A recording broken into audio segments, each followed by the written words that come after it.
우리가 이 여성인 경우에 성징이 있어요. 사실은 전신이 성징이에요. 사실은요. 왜냐하면 온몸 전체가 여성화되어 있기 때문에 온몸 전체가 여성의 성으로서의 이 하나의 몸 구성 자체가 그렇게 되어 있어요. 그런데 여기에서도 특히 성징, 가슴하고 성기 부분을 우리가 늘 얘기해요. 자, 이 성징에 관련되어 있는 부분에서 수술이 불가피하게 만들어서 흉터가 발생을 한다든가, 흉터 아시죠? 흉터. 그 다음에 또 뭐가 발생하냐면 흉터뿐만 아니라 수술 같은 거라든가 사고라든가 이런 여러 가지 사안들에 의해 가지고 성징에 변화가 일어나는 때가 올 수도 있어요. 변화가 일어나게 되면은 어떤 현상이 생기냐면 대부분 상처는 당연하게 나타나요. 왜? 느껴지는 부분이기 때문에. 그런데 문제는 뭐냐면 성이 있어요. 성마음.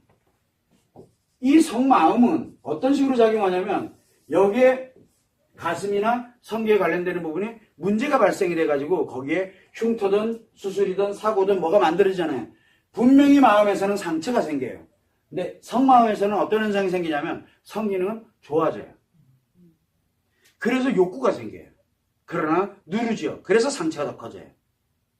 그래서 대부분들이 보게 되면 가슴 절제 수술을 한다든가 이렇게 되게 되면 성욕은 굉장히 강해져요. 그런데 문제는 뭐가 생기냐면 이거를 다 눌러야 돼요. 뭘로? 상처로. 그게 다 상처가 돼버려요. 그렇게 돼서 벗는 거 하나도 굉장히 민감하고 뭘로 작용합니까? 콤플렉스로 작용하는 거예요. 콤플렉스가 왜 생기느냐? 바로 성욕에 의해서 생기는 게 이 성콤플렉스예요. 여자들은 성욕 때문에 생겨요. 성콤플렉스가. 남자는 성욕을 사라지게 하거든요. 성콤플렉스가 생긴다는 건 성욕이 사라지게 만드는 원인이 되는데 여자들은 이 성욕으로 인해서 컴플렉스가 발생을 해요. 그런데 뭐가 되냐면 가슴이 됐든 성기가 됐든 이 관련되는 부분에서 자신이 없는 거예요. 그러니까 다 눌러놔 버리는 게 되니까 상처가 커지는 거죠. 그래서 대체적으로 우리가 가슴 절제 수술을 했다든가 그다음에 성기와 관련된 이런 여러 가지 흉터나 수술이나 사고라든가 이런 걸로 인해서 그런 성징에 문제가 발생을 하게 되면은 특징적인 게 상처가 굉장히 깊고 커요. 생각보다 굉장히 깊고 큰데 문제는 뭐냐면 성욕은 그만큼 강해져요. 그러다 보니까 뭐가 생기냐면 성욕이라 그래서 섹스를 하고자 하는 욕구가 아니라 뭐라 그랬어요? 충족을 필요로 해요. 뭔가를. 그러다 보니까 자꾸 어딘가에 몰입을 하려고 들고 자꾸 뭔가를 자기가 필요로 하는 게 만들어지는 거예요. 어딘가에 자꾸 대가 그만큼을 자꾸 욕구를 갖게 되는 거예요. 욕구. 그 근본이 성마음의 성욕이라고 생각을 하면 돼요. 그 근본이 거기서 나오거든요. 그런 사람들에게 예를 들어 이것이 얼마나 좋은 건지 그리고 너에게 이것이 가장 예쁘고 사랑스럽고 하는 것이 몇 번만 움직이게 되면은 그러면은 굉장히 행복해져요. 이게 치료법 중에 하나거든요. 이 사람들에 관련된.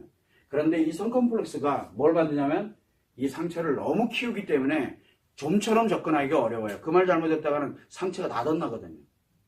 상처가 다 덧나면은 그거 엄청나게 고통스러워요. 고통스럽기 때문에 쉽게 접근할 수가 없는 거예요.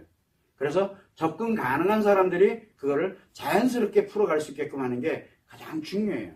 그래서 우리 성징에 관련되어 있는 이런 어려움이라든가 문제점을 가진 사람은 하물며 남편조차도 그거 감히 갈 수 있는 영역이 아니에요. 그만큼 상처가 커져 있다는 뜻이에요. 왜? 그거 건드리는 순간 상처가 다 커지니까. 그러나 그거를 극복하려는 노력을 가지게 되면은 의외로 어렵지 않게 거기로 편안하게 다시 회복을 할 수가 있는 그런 심리적인 상태로 되돌아가게 되고 성에 관련되는 부분까지 함께 회복을 할 수가 있어요. 그거를 참고를 해두시면